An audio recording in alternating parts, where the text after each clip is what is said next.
እንዴት ናችሁ ልጆች? ዛሬ ስለ ዲቪዚቢሊቲ ቴስት እናያለን። ዲቪዚቢሊቲ ቴስት ማለት ኮንዲሽኖች ናቸው።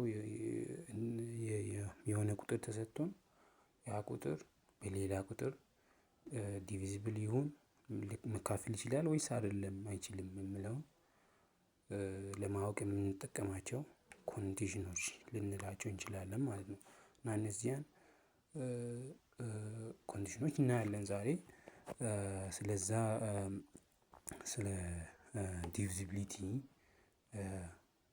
ቴስት እናያለን። እዚህ ጋር ከሁለት እስከ 10 ባሉ ቁጥሮች የሚሰጡን ቁጥሮች ይካፈላሉ ወይስ አይካፍሉም የሚለውን እናያለን ማለት ነው። ከሁለት እስከ 10 ያሉትን ቁጥሮች ነው ዛሬ የምንመለከተው። እና የመጀመሪያው ያው 2 ነው። የሆነ ቁጥር ተሰጥቶን መቁጠሪያ ወይንም ሙሉ ቁጥር ተሰጥቶን ወይ ሆል ነምበር የምንለው በሁለት ይካፈል አይካፈል እንዴት ነው የምናውቀው ነው። ያ ዲቪዚቢሊቲ ባይ 2 የምንለው ያንን ነው ማለት ነው። እና ያንን ስንል አንድ የተሰጠ ቁጥር በሁለት መካፈሉን አለመካፈሉን ለማወቅ ምን ኮንዲሽን ነው የምንጠቀመው? የመጨረሻው ዲጂት ዩኒትስ ዲጂት የምንለው ወይ 0 መሆን አለበት ወይንም 2 መሆን አለበት ነው። ያ ማለት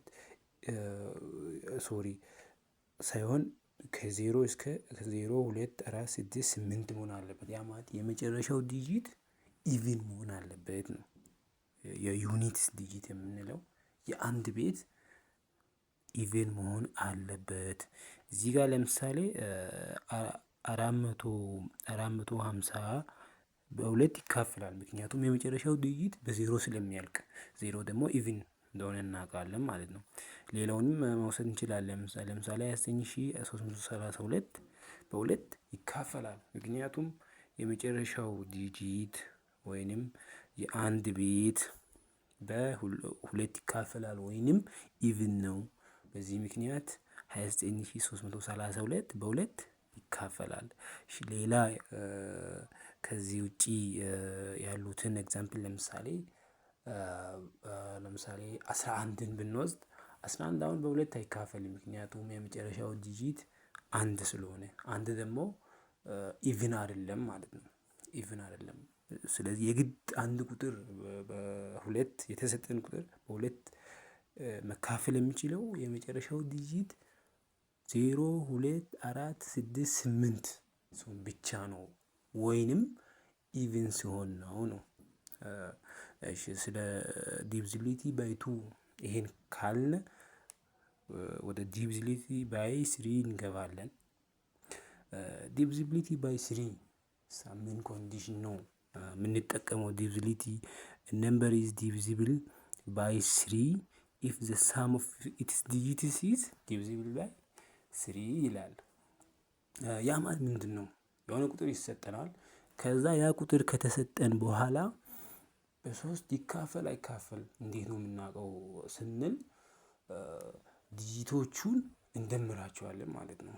የአንድ ቤትንም የሁለት ቤትንም የአንድ ቤትንም የ10 ቤትንም የ100 ቤትንም የሚወክሉ የቁጥር ቤቶችን እንደምራቸዋለን ማለት ነው።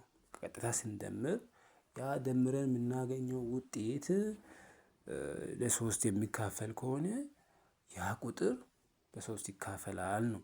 ለምሳሌ እዚህ ጋር 576 በሶስት ይካፈላል ይላል።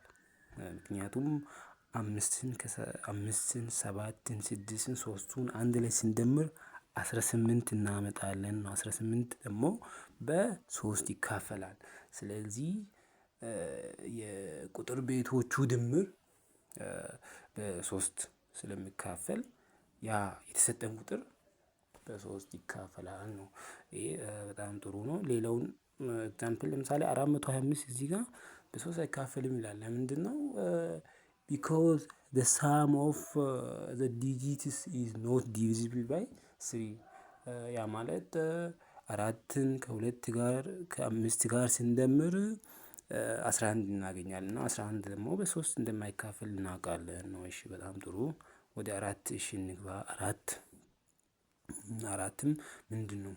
አንድ ቁጥር በአራት ለመካፈል ምን ኮንዲሽን ነው ማሟላት ያለበት ስንል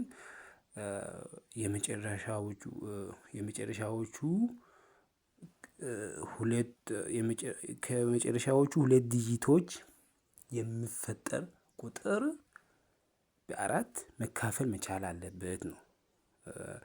ለምሳሌ 3728 በአራት ይካፈላል። ምክንያቱም ከመጨረሻዎቹ ሁለት ዲጂቶች የሚፈጠር ቁጥር ያም 28 በአራት ስለሚከፈል 3728 በአራት ይካፈላል። በጣም ጥሩ ግልጽ ይመስለኛል።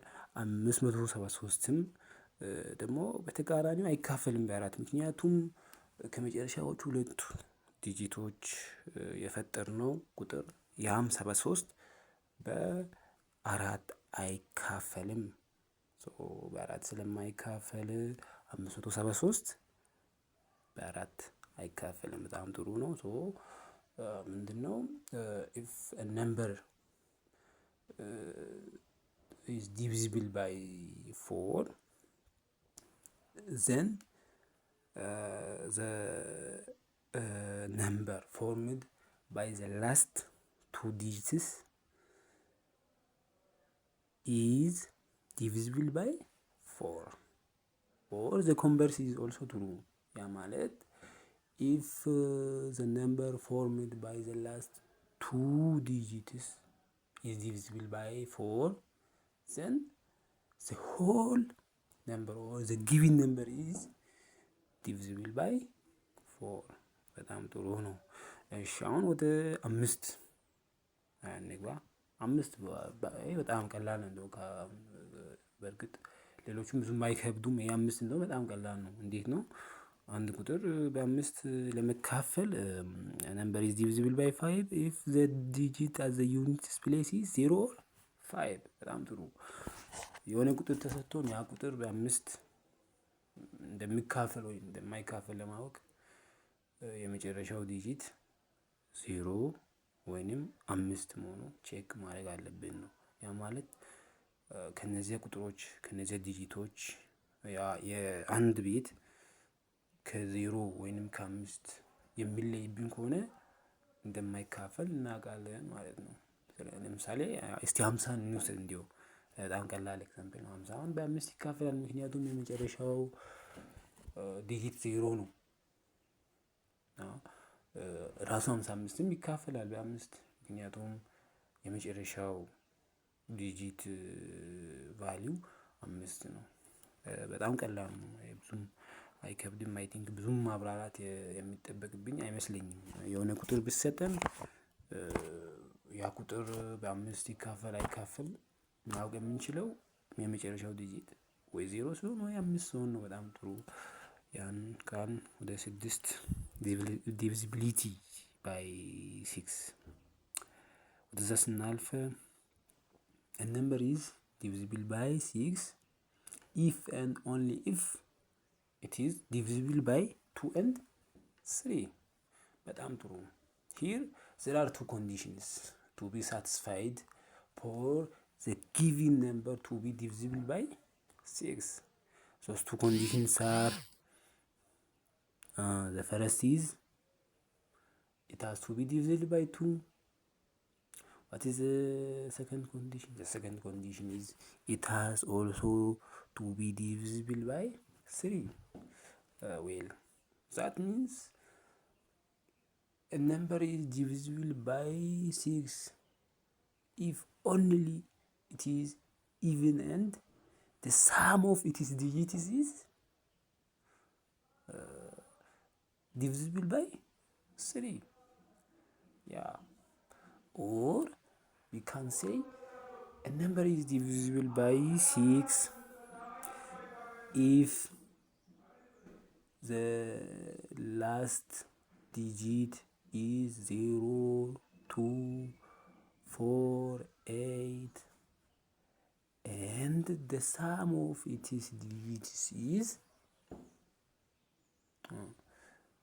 divisible by 3. So if either of these two conditions are, if either of these two conditions is not satisfied, then the number is not divisible by 6። ያ ማለት ሁለቱም ኮንዲሽን የግድ መሟላት አለባቸው። በሁለትም መካፈል አለበት፣ በሶስትም መካፈል አለበት። ያ የሆነበት ምክንያት 6 የሁለትና የሶስት 2 እና 3 ተባዝተው 6ን ስለሚሰጡ በሁለት ማይካፈል ከሆነም በ6 አይካፈልም፣ በ3 ማይካፈል ከሆነም በ6 አይካፈልም። በጣም ጥሩ። አይ ቲንክ ኢትስ ክሊር። እዚህ ጋር 7 ዲቪዚቢሊቲ ባይ 7 የሚለውን ስኪፕ እናደርጋለን፣ ያው እንዘላለን። ምክንያቱም ትንሽ ስለሚወሳሰብ ዲቪዚቢሊቲ ባይ 8 እና 9ን 10ን ከጨረስን በኋላ ወደ 7 ዲቪዚቢሊቲ ባይ 7 የሚለው እናያለን እና በጣም ጥሩ ነው።